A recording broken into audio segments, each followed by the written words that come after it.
Kalau keinginan keluar negeri sih saya sejak kecil sudah ada keinginan itu. Oh ya. Cuman sebagai misionaris mau ke negara mana itu, saya lebih tertarik ke Afrika pada waktu itu.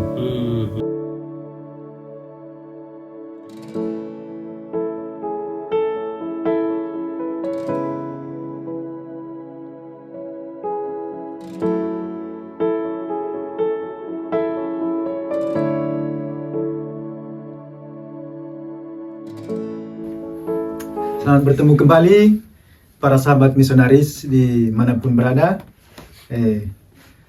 Misionaris SVD dari Indonesia yang bekerja di Jepang mengalami formasi.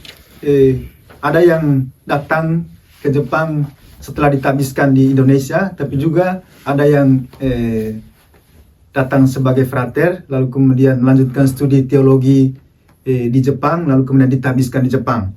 Ya.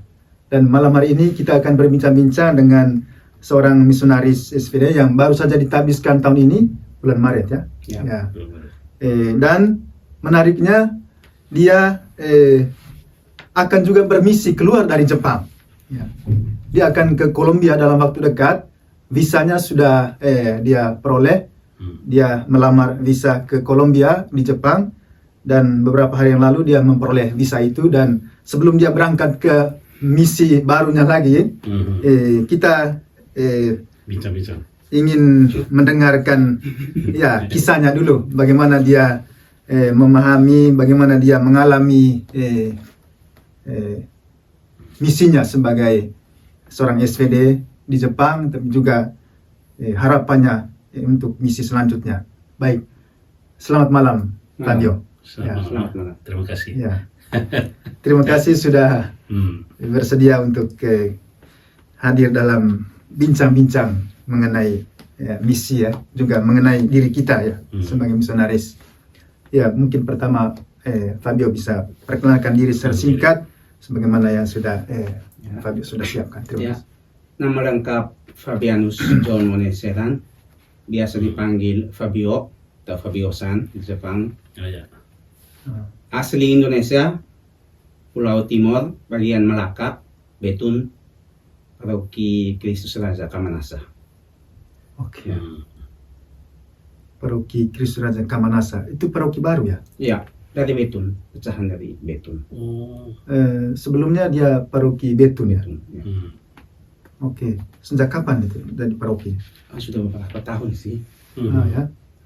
Hanya masih kecil kapelanya, masih yang sama. Oh, masih kapela stasi yang dulu. Yang kerja di situ SVD atau SVD? Ya. Kalau paroki SVD juga. Paroki SVD. Oke. Jadi baik. Ada satu yang yang mungkin juga perlu kita ketahui mengenai kisah panggilan dari Fabio. Mungkin bisa sharingkan sedikit mengenai awal mula panggilan itu muncul, lalu kemudian masuk seminari menengah, lalu kemudian seminari tinggi, lalu kemudian ya seminarinya ada dua ya, seminari di Indonesia tapi juga di Jepang ya. Mungkin Fabio bisa ceritakan secara singkat saja. Ya. Awal mula panggilan itu menurut saya pribadi itu tumbuh dari keluarga. Untuk saya secara pribadi itu dari cerita orang tua, khususnya mama. Karena waktu kecil mama sering menceritakan soal bagaimana kehidupan imam-imam Katolik atau biarawan-biarawati pada umumnya.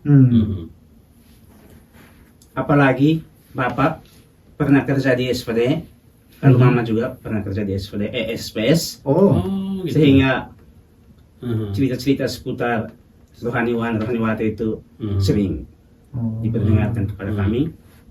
Dan yang paling saya ingat itu soal imam-imam itu selalu makan enak. Dan itu kalau cerita untuk anak-anak kan kita anak-anak pengen makan enak. Sehingga menurut saya cukup terjebak dengan cerita kisah makan enak dari mama itu, dari mama soal kehidupan makan enak. Sehingga dari situlah saya punya panggilan mulai tumbuh. Oke. Itu sih kisah Kemudian awal. masuk di seminari mana? masuk seminar di mana saya rasa tidak ada kesulitan kecuali kapan harus saya cerita waktu sebelum masuk novisiat saya tidak mendapatkan rekomendasi dari Pak Suparoki. Oh ya. Oh iya. Asik persoalan Bapak dengan Pak Suparoki. Tapi selain itu sih saya Jalan lancar lah ya. seperti biasa. Di seminari Laliana. Layan. Dan soal itu kan sudah sudah dihadapi dengan sangat baik ya. Ya ya. Sehingga luar biasa engkau sudah Ya. engkau sudah bisa menghadapi tantangan itu ya. Ya. Tetapi satu yang menarik tadi itu adalah bahwa engkau mengalami formasi di seminari tinggi itu ya, ada dua tadinya ya. Formasi di Indonesia tapi juga di Jepang ya. Mungkin ada makna yang dapat engkau petik dari pengalaman formasi nasional dan internasional ini untuk menjadi sebagai engkau mengformasi diri atau mengikuti formasi untuk menjadi misionaris, tapi juga sekaligus sementara proses itu engkau sudah menjadi misionaris sebenarnya ya. Ya, apa kira-kira yang dapat engkau petik dari pengalaman formasi internasional seperti ini? Yang pasti ada banyak hal, banyak sisi nilai positif yang saya dapat sebagai seorang masih dibilang masih dalam pendidikan formasi tapi sudah ke Jepang, ke luar negeri. Ada banyak hal, paling tidak saya secara pribadi merasa bahwa saya punya kesempatan lebih awal untuk belajar, contohnya budaya Jepang, atau belum ditabiskan jadi imam, tapi saya sudah punya kesempatan untuk belajar bahasa asing langsung di negaranya, lalu budaya Jepang. Dan soal bahasa Jepang juga bagi saya pribadi sangat sulit. Tapi karena saya datang dari Indonesia yang cukup kehidupan sosial itu sangat penting lah. Tidak bisa, saya secara pribadi itu tidak bisa yang hidupnya tidak begitu berkomunikasi dengan orang lain, itu agak sulit untuk saya. Dan setelah ke Jepang, untuk komunikasi dengan orang lain butuh bahasa Jepang. Dan saya yang rasa saya waktu itu masih agak pemalu sedikit, paksa diri untuk mau tidak mau saya mesti bisa bahasa Jepang, walaupun pelan-pelan, dengan sedikit menghilangkan rasa malu saya, atau pemalu yang saya anggap waktu itu masih agak sedikit pemalu, tapi sedikit hilangkan sisi itu untuk pokoknya bicara saja dengan saya, bisa keluar dari yang punya dari zona nyaman pemalu itu, zona nyaman bisa paling tidak bisa komunikasi lah dengan teman-teman pakai bahasa Jepang. Sehingga di satu sisi saya juga menemukan bagaimana cara saya belajar bahasa Jepang dengan versi saya pada waktu itu. Sehingga saya punya kesempatan untuk bisa mulai lebih awal sebelum ditabiskan jadi imam sih. Untuk mengalami itu ya. Apa ada cita-cita sebelumnya sebelum engkau dipilih atau dipercayakan untuk belajar di Jepang ini? Apakah sebelumnya itu engkau sudah punya harapan macam itu bahwa saya mau nanti akan menjadi misionaris di luar negeri macam itu? Kalau keinginan ke luar negeri sih saya sejak kecil sudah ada keinginan itu. Cuman sebagai misionaris mau ke negara mana itu, saya lebih tertarik ke Afrika pada waktu itu. Entah tidak punya alasan mendasar saya mau ke Afrika kerja ini atau buat ini, tidak begitu ada. Tapi keinginan untuk ke Afrika itu karena ada saja waktu itu. Munculnya ya. Mungkin karena sering lihat tayangan televisi yang menggambarkan Afrika itu dengan banyak binatang buas atau apalah yang ditunjukkan di televisi atau cerita misionaris begitu, sehingga buat saya sedikit punya keinginan untuk ke Afrika saja sih. Lalu waktu datang ke Jepang ini, ya pasti kan ada proses juga di luar ya. Kira-kira bagaimana engkau rasakan itu bahwa wah saya akan tingkat 2 ya atau tingkat berapa kamu? Setelah selesai ini ya. Program semua selesai studi di luar kan? Filsafat itu sudah selesai. Lalu bagaimana engkau rasakan waktu itu? Waktu dipilih. Ya. Oh, ini oleh teman-teman atau oleh aku terpilih memang senang awal bisa belajar luar negeri, bahasa Jepang juga, pokoknya banyak hal bisa didapat dari program TV pada waktu itu. Dan saya rasa saya tidak ada teman-teman yang lain yang waktu itu, tapi menurut saya siapapun yang terpilih pasti senang sebagai seorang pada waktu itu. Bisa lebih awal belajar banyak hal di luar Indonesia. Hanya bahwa setelah sampai di Jepang, saat mulai dengan Belajar bahasa Jepang, Ya, ya. saya Jadi sudah mulai mengalami banyak kesulitan. Pertanyaan. Baru tidak begitu banyak kehidupan yang saya alami sebelum ke Jepang dengan setelah ke Jepang itu sedikit berbeda jauh. Soal punya banyak teman ya. duduk cerita belajar bersama atau ke tengah umat minum Ya. kopi sedikit. Tidak lagi alam di Tidak sini. di alam itu memang Nah, cukup. Oh ya. itu yang saya kira kita alami semua Ya, rasa kehilangan. kehilangan Ya. momen seperti itu ya. Ya. Di Jepang ini salah satu keunikan yang juga saya alami adalah kita tidak punya kemungkinan untuk yang disebut pastoral keluarga, Ya. apalagi mengunjungi keluarga di rumah mereka.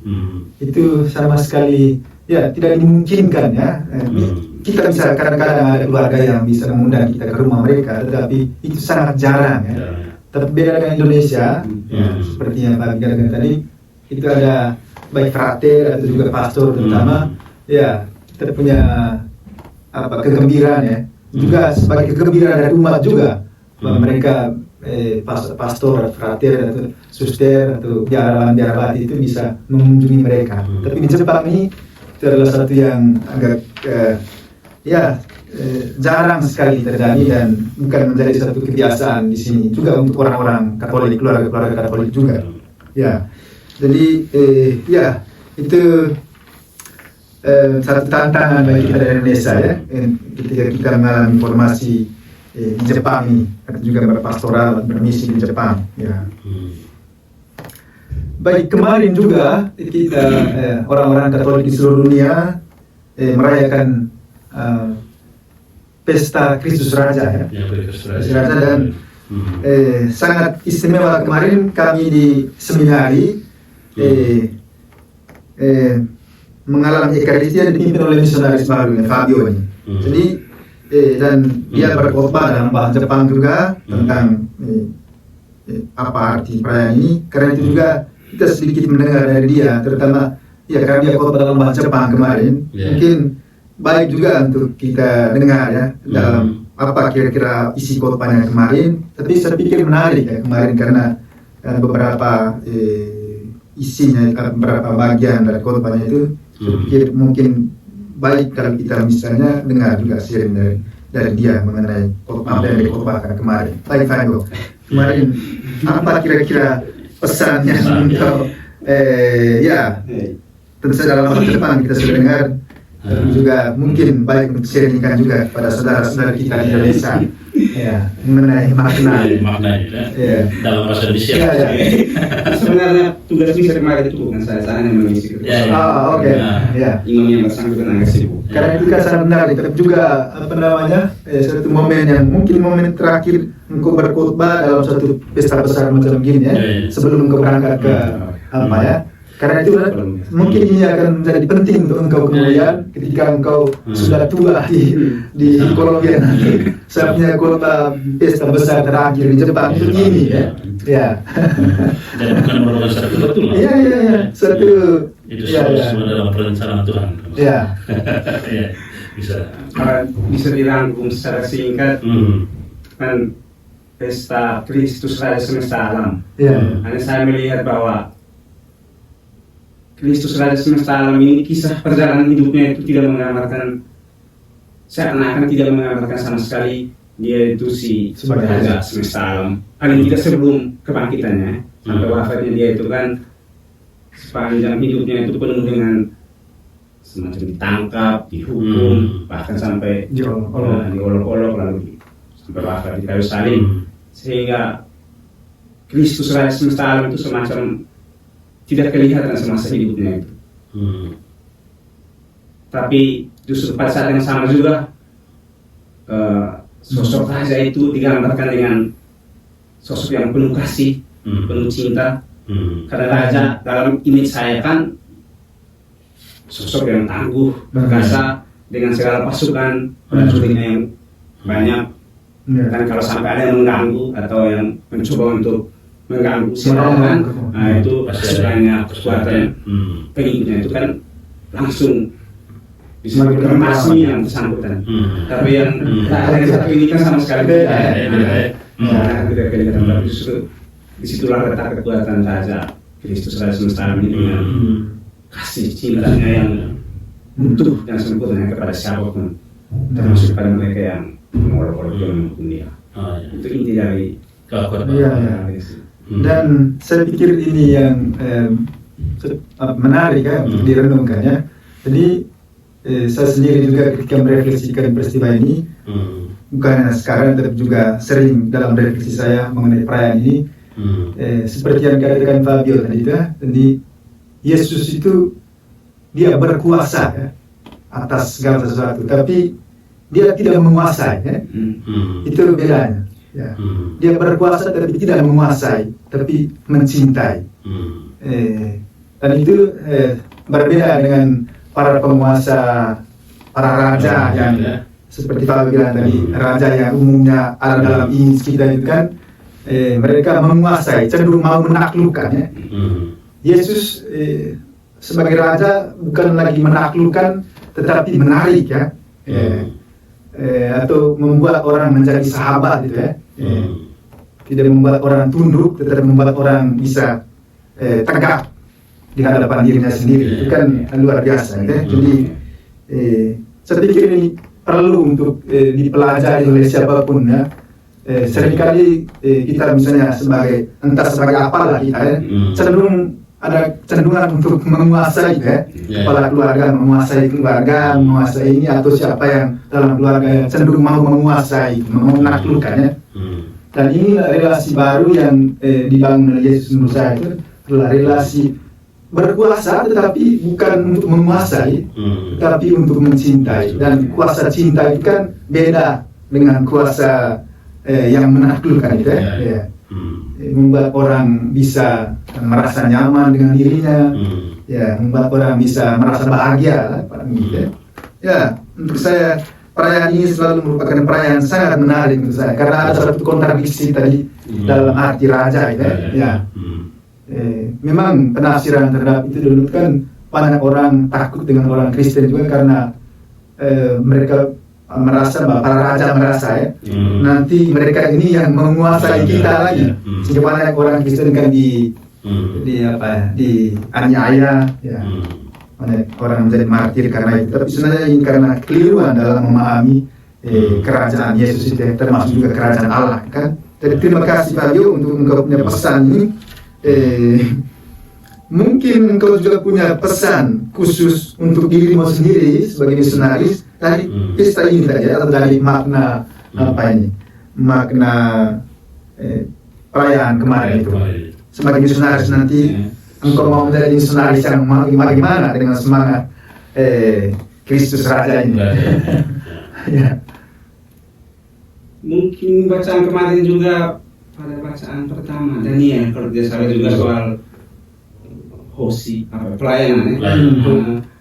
Dan karena saya juga di Jepang sejauh ini semenjak saya top di Tokyo, lalu juga kegiatan yang saya jalani di sini itu yang masih ada semangat dalam diri saya untuk masih mau melanjutkan sebenarnya kalau saya di sini itu soal memperhatikan mereka yang kesulitan ya. Secara khusus misalnya homeless yang saya ikuti setiap minggu, lalu waktu saya top di Tokyo juga perhatian khusus untuk mereka yang kata kasarnya dibuang oleh orang tua, anak yang tidak memiliki orang tua dan dimasukkan ke suatu lembaga khusus bahkan sejak bayi. Oh, itu ada di Tokyo sangat banyak.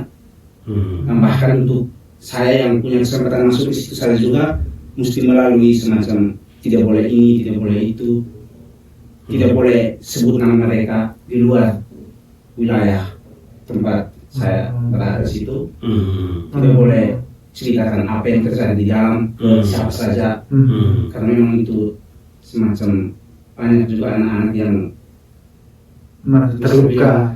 Juga macam rahasia semacam begitulah yang tidak boleh disampaikan Tidak boleh dipublikasi. Karena memang anak buangan yang tidak dirahasiakan semacam itu juga ada di sana.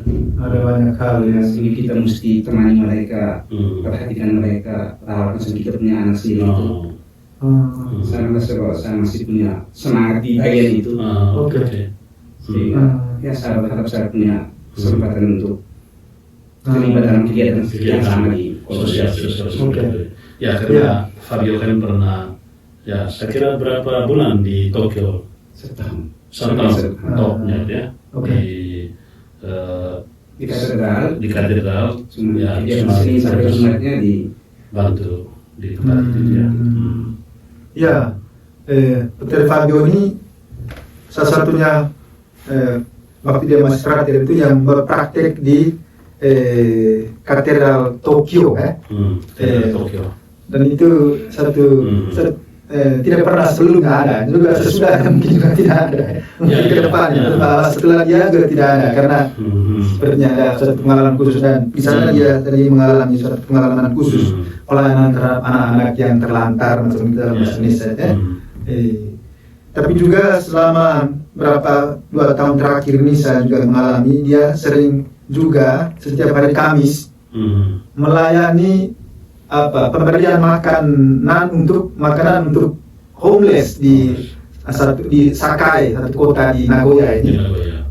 Saya juga pernah 2 kali saya bersama dia mama saya ke sana untuk mengalami itu. Dan menarik, mungkin Fabio sedikit ceritakan itu bagaimana Fabio, apakah Fabio seperti sebelum tadi juga sudah disampaikan memang ya ada kegembiraan di situ untuk ada passion untuk melayani orang-orang seperti. Saya pikir ini memang engkau punya passion ini persis seperti yang sering didengungkan oleh Paus Fransiskus juga sekarang ya.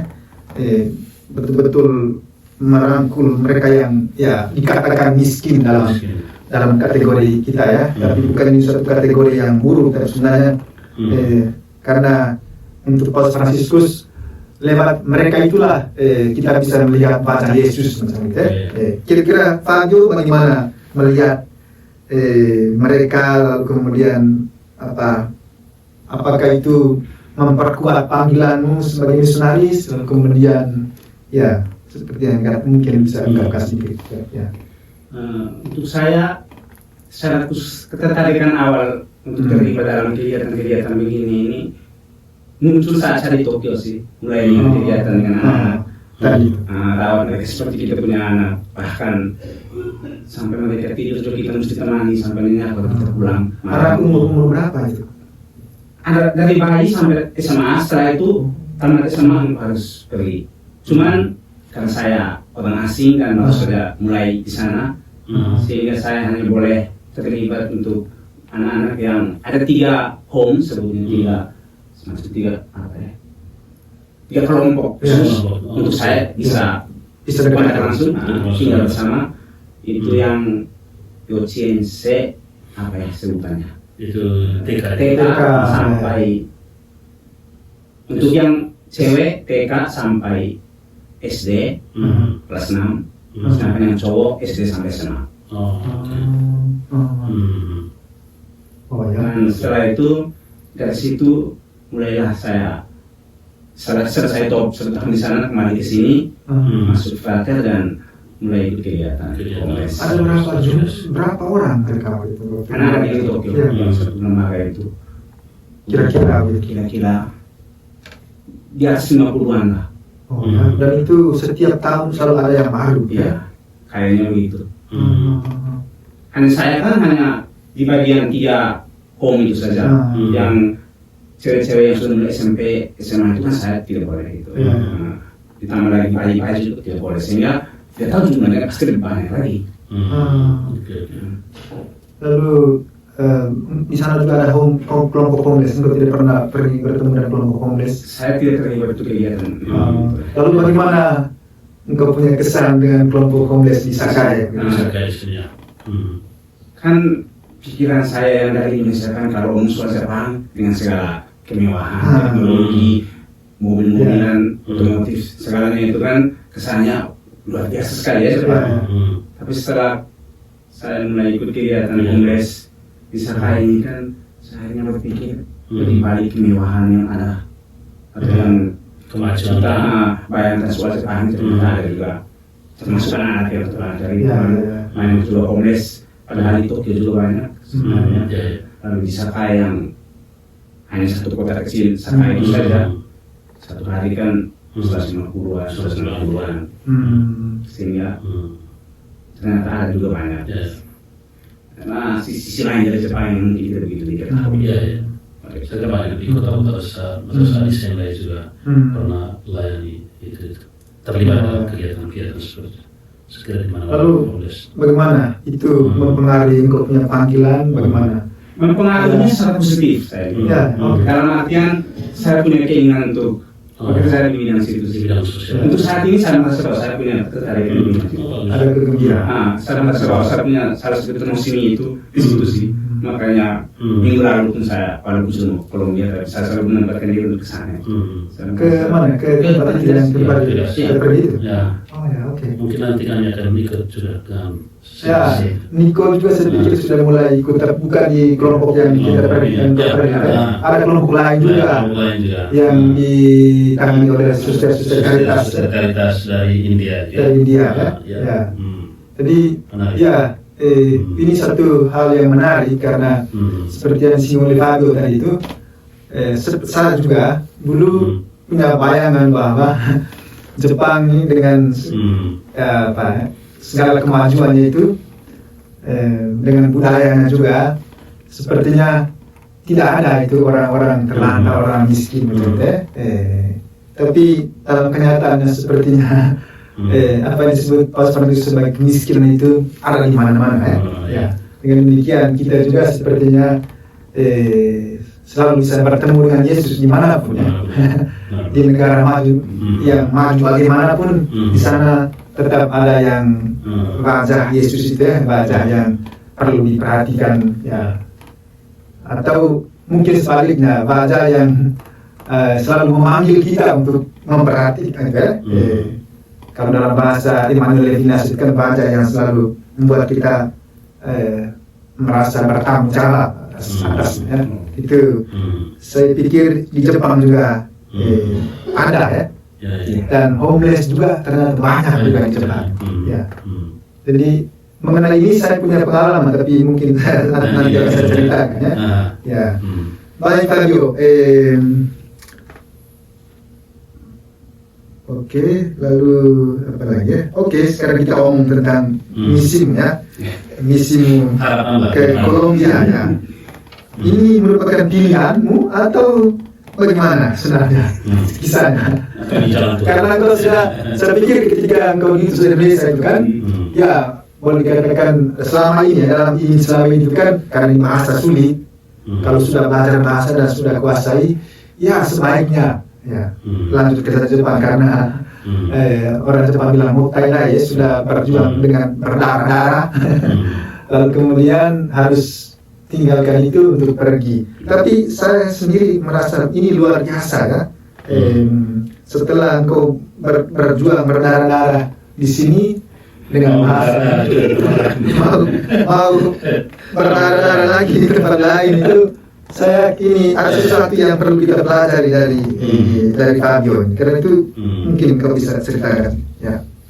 Kalau bilang soal pilihan itu masuk dalam saya punya pilihan juga. Karena waktu petisi misionis, petisi misionis.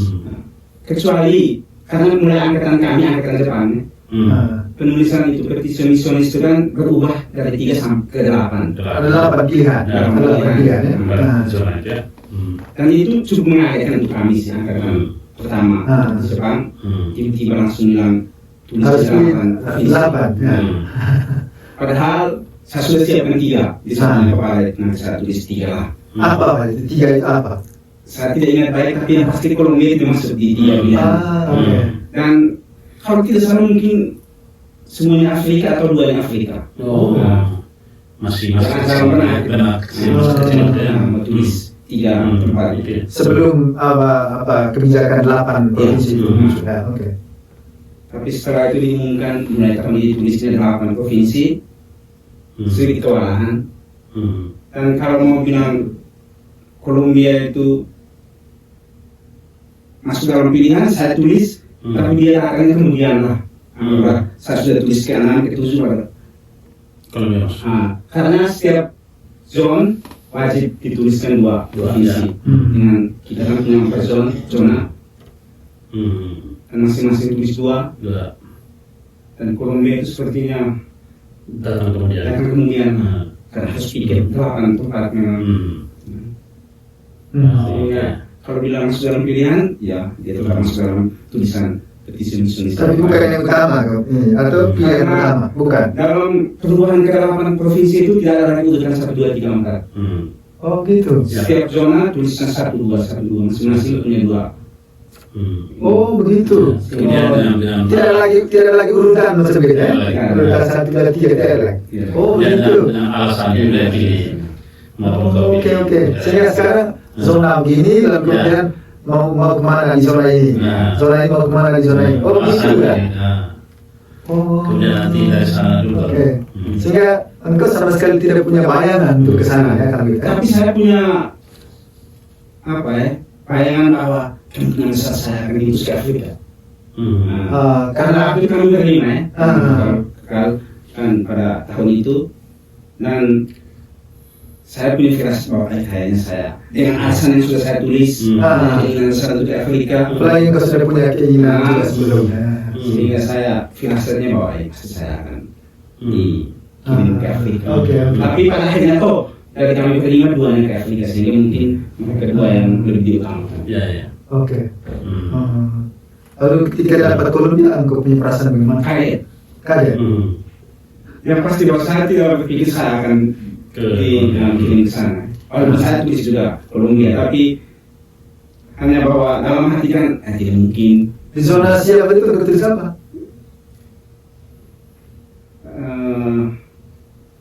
Australia, ini New Zealand, dan ING kalau tidak salah. Jadi tidak ada nama Jepang ya? Itu lanjutannya karena bukan Jepang. Oke. Kalau pertanyaan dulu, bisa. Supaya tidak secara nyolong. Kenapa tidak tulis Jepang atau ya? Mungkin saya masih diberi kesempatan untuk belajar lagi budaya lain, khususnya di Latin Amerika sekarang, Kolombia lalu bahasa juga lain, supaya mungkin saya sedikit lebih dewasa dalam bermisi. Artinya bahwa saya masih butuh lagi pengalaman lain untuk menambah saya punya kepercayaan diri, lalu menambah pengalaman lain untuk bisa menjadi misionaris yang lebih baik ke depan. Saya lihat dari sisi itu saja. Oke. Tapi passion yang tadi itu jiwa sosial gitu ya, untuk integrasi kemudian di Tokyo juga. Ya kalau itu bisa dikembangkan di Kolombia kan itu sudah baik, kalau di sana kan juga pasti banyak juga orang-orang yang terluka semacam itu ya. Sebenarnya ini saya kira bukan suatu kebetulan juga sebenarnya ya. Itu juga bagian dari sebuah rencana besar gitu ya. Walaupun kadang menurut kita kadang-kadang tidak. Mungkin lain menurut ini ya. Ya, ini saya pikir ketika saya sedikit renung tentang ini tadi, saya pikir memang ini satu yang diperlukan juga dalam formasi SPB ya. Seringkali kita berpikir begini ya, terutama kita yang datang ke Jepang ini, seolah kalau sudah datang itu sebagai perhatian studi di sini, seolah ini sudah misi, di sini sudah misi kita ya. Atau juga misalnya ke Jerman misalnya ke Filipina misalnya itu sudah misi ya. Tapi kalau kita mau berpikir sedikit lebih serius mengenai konsep kita sebagai misionaris sebenarnya, atau juga terutama formasi ya, kita diformasi bukan untuk menjadi misionaris Jepang, bukan untuk menjadi misionaris Indonesia, bukan untuk menjadi menjadi misionaris. Itu misi tujuan formasi misioner itu adalah membentuk seorang misionaris, bukan misionaris di mana, misionaris. Artinya setelah itu dia diutus kemana saja sebenarnya kan? Itu artinya ya. Sehingga saya pikir ini satu hal yang perlu diperhatikan terutama oleh Niko ya, sebagai formator ya. Jadi misalnya sekarang juga mereka yang informasi sekarang ya, orang Jepang sekalipun dia bisa dibikin kawanan informasi untuk Jepang. Itu juga menurut saya ada sesuatu yang perlu dilihat kembali konsep ini ya. Tapi sebenarnya sudah ada, maksudnya sudah ada. Formation. Itu kan tujuan formasi itu untuk misi. Jadi sudah ada di handbook kita punya ya. Dan barangkali itu yang perlu dan ini mulai sekarang itu kan mereka mulai atau supaya para formasi formadi itu mereka sadar tentang itu. Formasi adalah untuk misi itu yang harus ditanamkan. Jadi bagaimana kata terakhir dari Fabio? Apa saja yang mau disampaikan pesan untuk para sahabat misionaris di misionaris SPD di Indonesia atau di mana saja ya.